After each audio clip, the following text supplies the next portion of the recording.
আল্লাহ রাব্বুল আলামিন বলেন, ও নবীজি, আমি আপনাকে মহান চরিত্রের গুণে গুণান্বিত করে ও নবীজি আপনাকে আমি আল্লাহ প্রেরণ করেছি। মহান চরিত্র কেমন ছিল আল্লাহ রাব্বুল আলামিন এজন্য জানায় দিলেন, রে পৃথিবীর মানুষেরা, তোমরা যদি কারো চরিত্র যদি ফলো করতে চাও তাহলে লেনিন, কার্ল মার্কস, ইহুদি খ্রিস্টানের চরিত্র ফলো করলে চলবে না।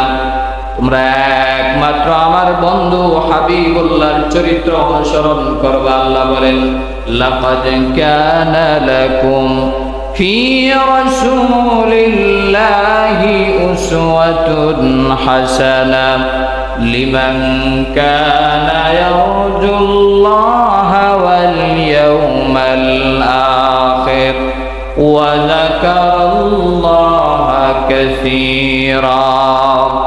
আল্লাহ রাব্বুল আলামিন বলেন, যারা আল্লাহর উপর ঈমান আনয়ন করেছে, রাসূলকে যারা বিশ্বাস করে, কিয়ামতের দিন যারা নাজাত পেতে চায় এবং আল্লাহর জিকির যারা বেশি বেশি করে তাদের জন্য আমার নবী মুহাম্মদুর রাসূলুল্লাহর জীবনের ভিতরে রয়েছে তাদের জন্য উত্তম চরিত্র, উত্তম নমুনা, উত্তম মডেল। জুড়ে বলেন সুবহানাল্লাহ। কেমন চরিত্র ছিল মহানবী মুহাম্মদুর রাসূলুল্লাহ সাল্লাল্লাহু আলাইহি ওয়াসাল্লামের? উহুদের যুদ্ধ যখন শুরু হয়ে গেল, তুমুল যুদ্ধ চলতেছে, এমত অবস্থায় রাহমাতুল আলামিনের ডান পাশের দাঁতের নিচের দিকের চতুর্থ নাম্বার দাঁতটি উহুদের একটি তরবারির আঘাতে নবীজির দাঁত মোবারক শহীদ হয়ে গেল। উহুদের প্রান্তরে রক্ত ক্ষত বিক্ষত হয়ে গেল, পিঙ্কি দিয়ে রক্ত বাহির হচ্ছে। এমত অবস্থায় সাহাবীরা এসে বলেন, ইয়া রাসূলুল্লাহ, ইয়া হাবিবাল্লাহ, ওগো আল্লাহ নবী, বিশ্ব নবীজি, আপনি হলেন রাহমাতুল আলামিন, দু জাহানের বাদশা নবী, আল্লাহর পরে তামাম পৃথিবীর ঊর্ধ্বে আপনার মর্যাদা। ওগো নবীজি, এই জিহাদের ময়দানে আমরা এসেছি, কিন্তু আপনার রক্ত দেখার জন্য আমরা আসি নাই। ওগো নবীজি, আপনি যদি হুকুম দেন তাহলে এই মুহূর্তে আপনি আল্লাহর দরবারে বদদুয়া করুন যেন কাফেরেরা ধ্বংস হয়ে যায়, কারণ এত বড় সাহস, এত বড় স্পর্ধা তাদের। তারা আপনাকে রক্তাক্ত করেছে, আপনার দাঁত মোবারক শহীদ করে দিয়েছে।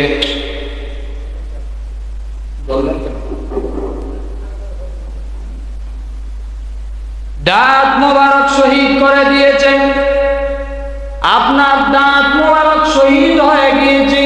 রাসূলুল্লাহকে সাহাবায়ে কেরাম যখন এই কথা বললেন, সাহাবায়ে কেরামের প্রতি উত্তরে নবীজি বললেন, রে সাহাবীরা, আমি তো তাদের জন্য বদদুয়া করতে আমাকে মহান আল্লাহ পাঠায় নাই। রে সাহাবায়ে কেরাম, এই উহুদের প্রান্তরে যদি আমি নবীজি সবার জন্য বদদুয়া করি, আল্লাহ তো নিমিষেই সবাইকে শেষ করে দিবে, এখানেই সবাই শেষ হয়ে যাবে।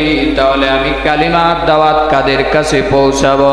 রে সাহাবীরা, আমাকে মহান আল্লাহ রহমত স্বরূপ প্রেরণ করেছেন উহুদের প্রান্তরে। বেঈমান কাফেরেরা না বুঝে আমি নবীজির দাঁত মোবারক শহীদ করে দিয়েছে, তারা বুঝে নাই।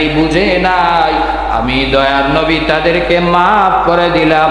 তাদের হেদায়েতের জন্য আল্লাহর দরবারে দোয়া করলেন, সুবহানাল্লাহ। এই ছিল নবীজির চরিত্র। কেউ আঘাত দিলে, কষ্ট দিলে প্রতিশোধ নেন নাই, চাইলে প্রতিশোধ নিতে পারতেন। এক একজন নবীর গায়ে 40 জন পুরুষের সাহস ছিল, শক্তি ছিল, কিন্তু বিশ্ব নবীজির গায়ে প্রায় 4000, কেউ বলেছেন 40,000 পুরুষের শক্তি একাই বিশ্ব নবীকে আল্লাহ দিয়েছিলেন, সুবহানাল্লাহ। চাইলে আল্লাহ নবীজি প্রতিশোধ নিতে পারতেন, কিন্তু উল্টা মাফ করে আরো তাদের জন্য উপকারের দোয়া করলেন। এটাই ছিল নবীজির মহান চরিত্রের গুণাবলী। করে বলেন সুবহানাল্লাহ।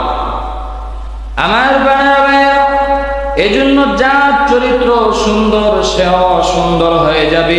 মানুষটা যদি কালো হয়, মানুষটা যদি কুৎসিত হয়, মানুষটা যদি চেহারা সুন্দর নাও হয়, তারপরেও মানুষের চরিত্র যদি সুন্দর হয়, তাহলে ওই মানুষটা ভালো, ওই মানুষের চাইতে উত্তম আর কোনো মানুষ হইতে পারে না।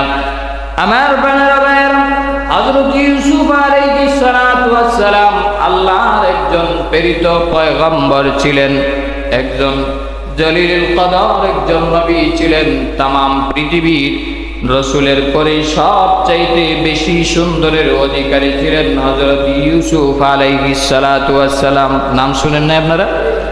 ইউসুফ আলাইহিস সালাতু ওয়াস সালাম সম্পর্কে মহান আল্লাহ ইউসুফ জুলাইখা সম্পর্কে ঘটনা দিয়া আল্লাহ পুরা ঘটনা দিয়ে আল্লাহ একটা সূরাই বিশ্ব নবীজির উপর আয়াত নাজিল করে আল্লাহ নবীজির উপর অবতীর্ণ করেছেন। সুবহানাল্লাহ।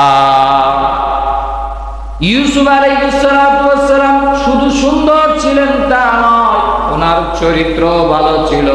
ওনার চরিত্রের উপর কেউ আজ পর্যন্ত কালেমা লেপন করতে পারে নাই। বিশ্ব সুন্দর ছিলেন, অপরদিকে জুলাইখা ছিল বিশ্ব সুন্দরী। ঠিক না বেঠিক? কোরআনে কারীমের ভিতরে সূরাতু ইউসুফের 23 নম্বর আয়াতে মহান আল্লাহ বড় সুন্দর করে জানায় দিলেন, ওয়ারা ওয়াদাতুহুল্লাতী হুয়া ফী বাইতিহা আন নাফসিহি ওয়া গাল্লাকাতিল আবওয়াবা ওয়া قالت هيت لك قال معاذ الله إنه ربي أحسن مثواي। জোরে বলেন আল্লাহু আকবার। আল্লাহ রাব্বুল আলামিন সূরাতু ইউসুফের 23 নম্বর আয়াতের ভিতরে বড় সুন্দর করে জানায় দিলেন, তখনকার সময়ে মিশরের বাদশা ছিল আজিজে মিশর, রাষ্ট্রীয় কাজে বাহিরে চলে গেছে। জুলাইখা তার চাকরানীকে বলল, আমার সাথে সাথে আসবা, যত দরজা সামনে যাইবা তত দরজাগুলা ব্লক করে দিবা, তালা মেরে দিবা। আর ইউসুফকে বলল, আসো আমার সাথে আসো, তোমাকে নিয়ে আমার আন্দর মহলে যাব, আমার মনের চাহিদা পূর্ণ করব। আল্লাহ রাব্বুল আলামিন কোরআনে কারীমে সেই ঘটনাই বড় সুন্দর করে জানায় দিয়েছেন। আমার বানানো কোনো কথা নয়, সরাসরি আল্লাহর কোরআন থেকে বলছি। আল্লাহ বলেন, ওয়ারাওয়াদাতুল্লাতী হুয়া ফী বাইতিহা আন নাফসিহি, যেই ঘরের নারী ছিল সেই নারী ইউসুফ আলাইহিস সালাতু ওয়াস সালামকে সামনে নিয়ে গেল। ওয়া গাল্লাকাতিল আবওয়াব, প্রত্যেকটা দরজায় চাকরানি টাস টাস করে দরজা ব্লক করে দিল, তালা মেরে দিল। আর জুলাইখা ডাক দিয়া বলেন, ও সুন্দরী যুবক, তোমাকে আমি ছোটকাল থেকে লালন পালন করতেছি, তোমার প্রেমে আমি মত্ত হয়ে গেলাম, আসো তোমার সাথে আমার চাহিদা পূর্ণ করব। জুলাইখা ডাক দিয়া বলে, ওয়া ক্বালাত হাইতা লাক, আসো আমার সাথে আসো। একদিকে জুলাইখা ছিল বিশ্ব সুন্দরী, সাধারণ কোনো মেয়ে না, অপরদিকে ইউসুফ আলাইহিস সালাতু ওয়াস সালাম টকবকে যুবক। তখন শয়তান উভয়কেই ধোঁকা দিতে পারে। ঠিক না বেঠিক? আরো জুড়ে বলেন ঠিক না বেঠিক? যদিও রাজমহলের ভিতরে, কিন্তু মানুষ বলতে কেউ তখন উপস্থিত নাই, কেউ ছিল না। আল্লাহ রাব্বুল আলামিন পরের আয়াতটি বড় সুন্দর করে জানায় দিলেন, ওয়ালাকাদ হাম্মাত বিহি ওয়া হাম্মা বিহা, তারা উভয় কামনা বাসনার জন্য রাজি হয়ে গেল। জুলাইখা তো আগের থেকেই রেডি, কয়েক বছর আগের থেকেই রেডি। আল্লাহ রাব্বুল আলামিন বলেন, যদি আমার পক্ষ থেকে দলিল এবং প্রমাণ যদি না দিতাম তাহলে ইউসুফকেও শয়তানে গ্রাস করে ফেলতো। এই জন্য আমার প্রাণের যুবক ভাইয়েরা, এই ঘটনা থেকে তোমাদেরকেও শিক্ষা নিতে হবে। আল্লাহ রাব্বুল আলামিন বলেন, লাউলা বুরহানা রাব্বি, আল্লাহ রাব্বুল আলামিন বলেন, যদি আমি কিছু বুরহান না দেখাইতাম, কিছু দলিল যদি আমি না দিতাম, তাহলে আমার পয়গম্বর ইউসুফকেও শয়তান প্রতারণার ভিতরে ফাঁদে ফেলে ফেলতো। কারণ একদিকে বিশ্ব সুন্দরী, অপর দিকে 7টা দরওয়াজার তালা লাগানো, অপর দিকে প্রত্যেকটা দরওয়াজা মেইন গেটে যৌন উন্মাদনামূলক ছবি আর্ট করা। আবার জুলাইখা তার সুন্দর সুসজ্জিত সাজ সেজেছে। সুন্দর করে যখন সাজে তখন আরো সুন্দরী হয়, আরো আকৃষ্ট হয়। জুড়ে বলেন ঠিক না বেঠিক? আল্লাহ রাব্বুল আলামিনের জন্য বলেন, রে পৃথিবীর মানুষেরা, আমি তখন ইউসুফ আলাইহিস সালাতু ওয়াস সালামকে প্রমাণ দেখাইলাম। কি প্রমাণ দেখাইলেন? তাফসীরে খাজিনের ভিতরে উল্লেখ করা হয়, মহান আল্লাহ জিবরাইলের হাতে একটা কাগজ দিয়া জানায় দিলেন, ইউসুফের সামনে নিয়ে যাও। ইউসুফ পড়তেছেন, মহান আল্লাহ নিজে বলেন, ও ইউসুফ, আমি তোমার রব বলতেছি, তুমি কিন্তু জিনা করতে পারো না। আল্লাহু আকবার বলবেন না? আরো জোরে বলেন আল্লাহু আকবার। এই আয়াতের ব্যাখ্যায় তাফসিরে জালালাইন শরীফের ভিতরে উল্লেখ করা হয়, আল্লাহ যে বলেছেন, দলিল দেখাইছেন, প্রমাণ দেখাইছেন, ওই কেনান থেকে বাবা ইয়াকুব আলাইহিস সালাতু ওয়াস সালামের ছবিটা উদ্ভাসিত হয়ে গেল ইউসুফ নবীর সামনে। ইয়াকুব আলাইহিস সালাতু ওয়াস সালাম ডাক দিয়ে বলে, ও আমার আদরের সন্তান ইউসুফ, আমি তোমার বাবা বলতেছি, তুমি কিন্তু জিনা করতে পারো না, তুমি কিন্তু বাবাচার করতে পারো না। সন্তান যতই খারাপ হোক, বাবার সামনে এই কাম করতে পারবে? বাবার সামনে এই কাজ কেউ করতে পারে? আর উনি তো আর পয়গম্বর। ইয়াকুব আলাইহিস সালাতু ওয়াস সালাম সামনে এসে না করতেছেন, আবার অপর দিকে জিবরাইল আল্লাহর মারফতে না করতেছে। দুইটা প্রমাণ পাওয়ার পরে ইউসুফ আলাইহিস সালাতু ওয়াস সালাম আগে থেকেই কন্ট্রোল, এরপরে আবারও নিশ্চিত হয়ে কন্ট্রোল হলেন। ডাক দিয়া বলেন, ক্বালা মাআযাল্লাহ ইন্নাহু রাব্বি আহসানা মাসওয়াই।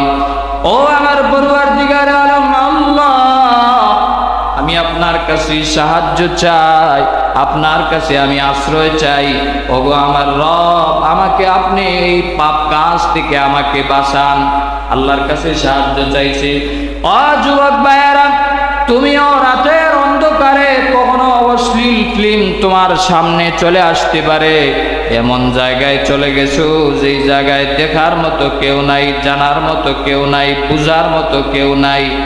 তোমার জিএফ আর বিএফ একত্রিত হয়ে তোমার মনের সব আশা পূর্ণ করতে চাও, কিন্তু তখন যদি আল্লাহর ভয় তোমার অন্তরে নিয়ে আল্লাহর কাছে সাহায্য চাও, মহান আল্লাহ ইউসুফ আলাইহিস সালাতু ওয়াস সালামকে যেরকম সাহায্য করেছি, তোমার জন্য আল্লাহ আরো হাজারো দুয়ার খুলে দিবে। সুবহানাল্লাহ।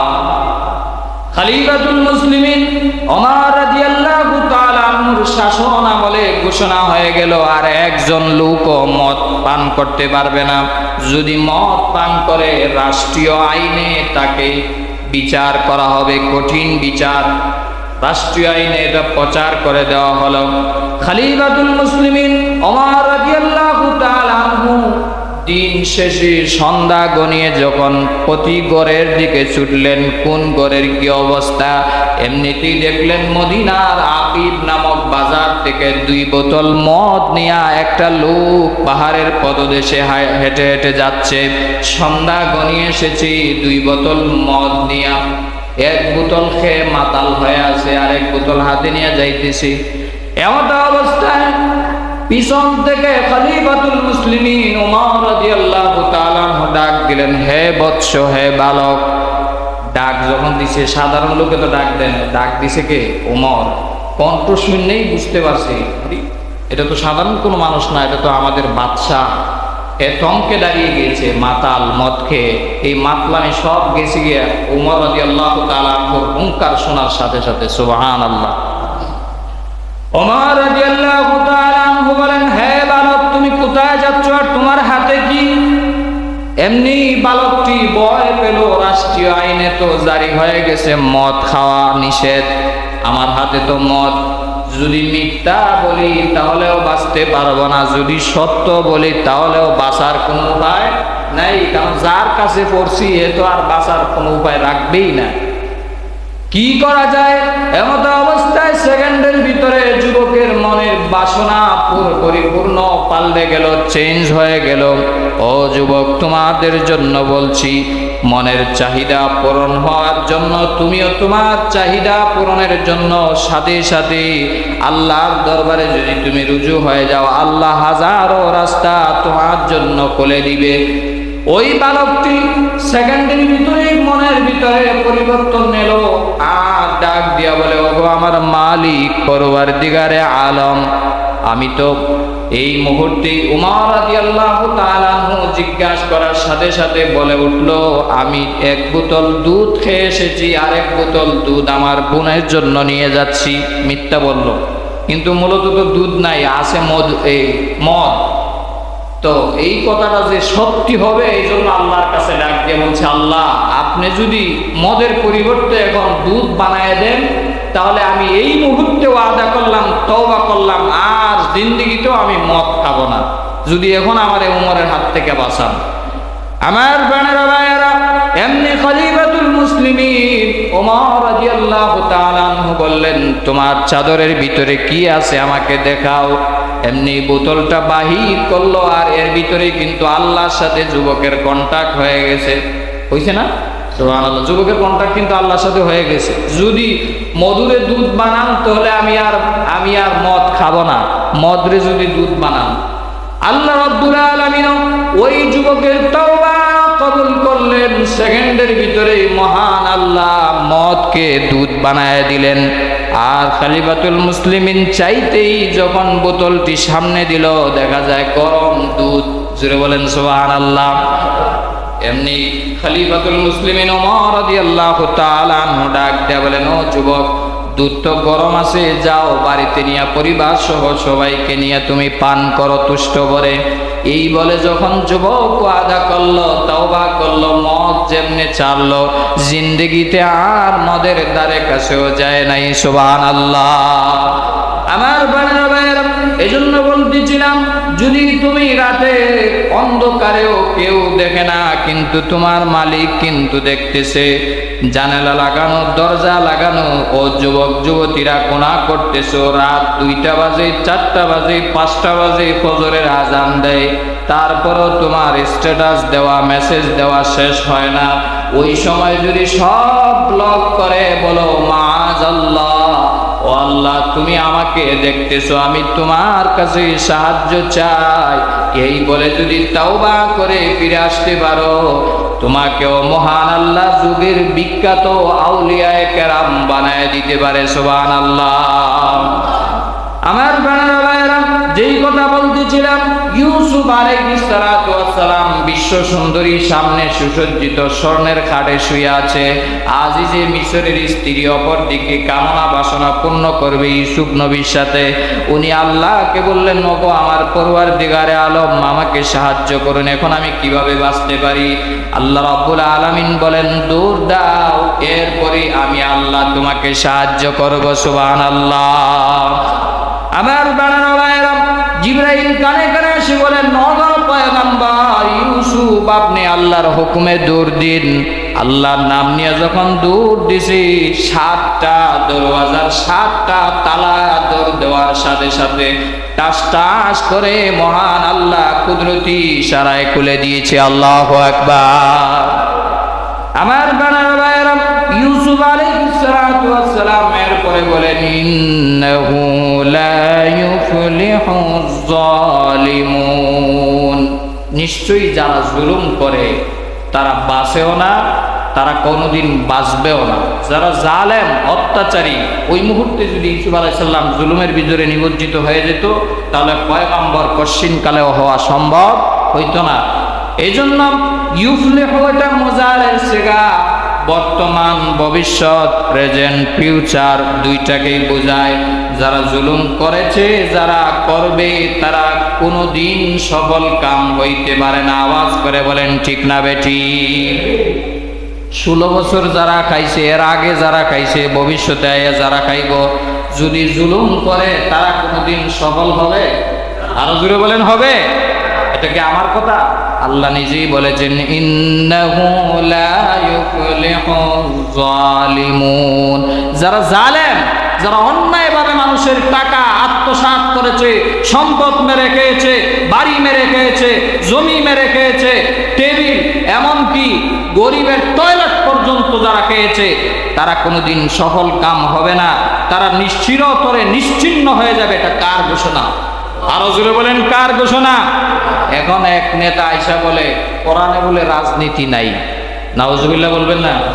কোরআনে রাজনীতি নাই। ওই নেতারে বলতে চাই, নাম মেনশন করতে চাই না, অনলাইন মিডিয়ার মাধ্যমে আমরা প্রতিবাদটুকু জানাইতে চাই। যেই নেতা বলতে চায় কোরআনে রাজনীতি নাই, ওই নেতাকে বলতে চায়, আরে মিয়া নেতা সাহেব, আপনি তো সূরা ফাতিহার অর্থ দিলে দাঁত 32টা ভাঙবেন, সূরা ফাতিহার অর্থ বম মারলেও বাইর হবে না, ঠিক না বে ঠিক? তাহলে কোরআনে রাজনীতি আছে না না, এটা আপনার মতো কটুয়ার মজুই বুঝবেন কিভাবে, ঠিক না বে ঠিক? এই নেতার নাম মেনশন করলাম না, এটা 16 বছর আগের নেতা, সাবেকেরও সাবেক নেতা, আবার প্রধান লিডার। নাম মেনশন করলাম না এই জন্যে অনেকের অন্তরে আঘাত লাগতে পারে, কিন্তু আমার কথা আমাকে হক কথা বলতেই হবে, ঠিক না বেঠিক? এই জন্য কোরআনে পরিষ্কার ভাষায় বলা আছে, কোরআনে যে রাজনীতি আছে, কোরআনে আল্লাহ সূরা হাজের 41 নম্বর আয়াতে আল্লাহ বলেছেন, আল্লাযীনা ইম্মাক্কান্নাহুম ফিল আরদ আকামুস সালাহ ওয়া আতাউয যাকাত ওয়া আমারু বিল মা'রুফি ওয়া নাহাউ আনিল মুনকার। বিশ্বনবীর উম্মতেরা যারা রাজনীতিতে যাবে, যারা শাসন ক্ষমতায় যাবে, আল্লাযীনা ইম্মাক্কান্নাহুম ফিল আরদ আকামুস সালাহ, শাসন ক্ষমতায় গেলে 1 নম্বরে নামাজ কায়েম করবা, প্রতিষ্ঠা করবা, ওয়া আতাউয যাকাত 2 নম্বরে যাকাত প্রদান করবা, ওয়া আমারু বিল মা'রুফ সৎ কাজের আদেশ করবা, ওয়া নাহাউ আনিল মুনকার 4 নম্বরে অসৎ কাজের নিষেধ করবা। তো এটা শাসন ক্ষমতায় যাইতে হলে তো রাজনীতি করা লাগবে, ঠিক না বে ঠিক? আওয়াজ দিয়ে বলেন, ঠিক না বে ঠিক? কেউ বলে আমার বাবার দেশ, কেউ বলে আমার জামাইয়ের দেশ, আমরা বলতে চাই মধ্যখানে আমরা বাংলাদেশের জনগণ শেষ, ঠিক না বে ঠিক? বাবার দেশও দেখেছি, জামাইয়ের দেশও দেখেছি, আগামীর দেশ, কোরআনের দেশ, ইসলামের দেশ, আলেম ওলামাদের দেশ দেখতে চাই। কারা কারা রাজি হাত উঠায় দেখাইতে চায়? আল্লাহ কবুল করুন, সবাই বলি আমিন। এই জন্য আমার প্রাণের ভাইয়েরা, ইউসুফ আলাইহিস সালাতু ওয়াস সালামকে মহান আল্লাহ সম্মান দিলেন, জুলুম থেকে, অত্যাচার থেকে নিজেকে কন্ট্রোল করার কারণে। চিৎকার দিয়ে বলেন সুবহানাল্লাহ। আল্লাহ রাব্বুল আলামিন বলেন, কাযালিকা লিনাসরিফ আনহুস সুআ ওয়াল ফাহশা ইন্নাহু মিন ইবাদিনাল মুখলাসিন। আমি যখন আমার পয়গম্বর ইউসুফকে দলিল প্রমাণ দেখাইলাম ফাহেশা কাজ থেকে, মন্দ কাজ থেকে বিরত থাকার জন্য, তখন আমার আমি রবের নাম দেখার সাথে সাথে ইউসুফ পরিবর্তন হয়ে গেল। আমি ইউসুফ আলাইহিস সালাতু ওয়াস সালামকে তখন সেখান থেকে আমি বাহির করার রাস্তা দেখিয়ে দিলাম। ইন্নাহু মিন ইবাদিনাল মুখলাসিন, নিশ্চয়ই আমার মুখলিস বান্দাদেরকে এইভাবেই আমি সাহায্য করে থাকি। সুবহানাল্লাহ। যারা মুখলিস, যারা ইখলাস, যাদের অন্তরে আছে আল্লাহর ভয়, যাদের অন্তরে আছে, এভাবেই আল্লাহ যুগে যুগে নবী পয়গম্বর নয়, আবিদদেরকে, আউলিয়াদেরকে, আল্লাহর খাস বান্দাদেরকে, মুখলিস বান্দাদেরকে আল্লাহ এভাবেই সাহায্য করতে থাকেন। ইউসুফ আলাইহিস সালাতু ওয়াস সালামের ঘটনা যদি টান দেই, 7 দিন 7 সপ্তাহ কয়েক মাস গেলেও শুধুমাত্র এক আয়াতের তরজমা বলছি, ব্যাখ্যা বললে 1 মাসের দরকার। আমার প্রাণের ভাইয়েরা, ওই ইউসুফ আলাইহিস সালাতু ওয়াস সালামকে শেষ পর্যন্ত মহান আল্লাহ এত সম্মান দিলেন, এত ইজ্জত দিলেন। সাধারণ মানুষ থেকে মহান আল্লাহ ইউসুফ আলাইহিস সালাতু ওয়াস সালামকে মিশরের অর্থমন্ত্রী বানায় দিয়েছেন। সুবহানাল্লাহ। জুলুম থেকে নিজেকে কন্ট্রোল করার কারণে জিনা, পাপাচার, বিশ্ব সুন্দরীকে লাথি মেরেছেন আল্লাহকে ভালোবাসার জন্য। জোরে বলেন সুবহানাল্লাহ। ইউসুফ আলাইহিস সালাতু ওয়াস সালাম এক সময়ের প্রায় অর্থমন্ত্রী হয়ে গেলেন। কিভাবে হলেন সেই ঘটনা বোঝানো আমার উদ্দেশ্য নয়, আমার বোঝানোর উদ্দেশ্য ছিল আজকের আলোচ্য বিষয় হলো স্বভাব চরিত্র। ইউসুফ আলাইহিস সালাতু ওয়াস সালামের চরিত্র কত সুন্দর ছিল দেখেন।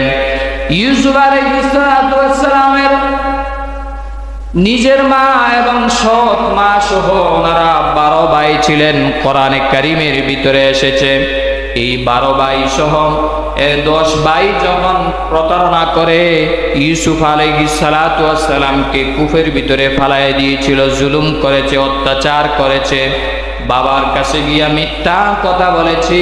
কিন্তু এক সময় ইউসুফ আলাইহিস সালাতু ওয়াস সালামকে যখন কাফেলারা কিনে নিয়ে গেল, নিয়ে যাওয়ার পরে ওই আজিজে মিশরের ঘরে আল্লাহ বড় করলেন।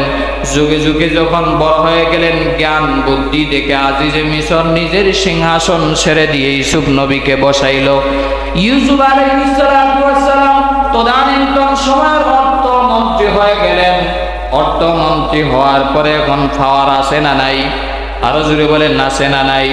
কিন্তু অপরদিকে নিজের জন্মদাতা বাবা ইয়াকুব আলাইহিস সালাতু ওয়াস সালাম তিনিও পয়গম্বর, তিনিও তদানীন্তন সময়ের নবী ছিলেন।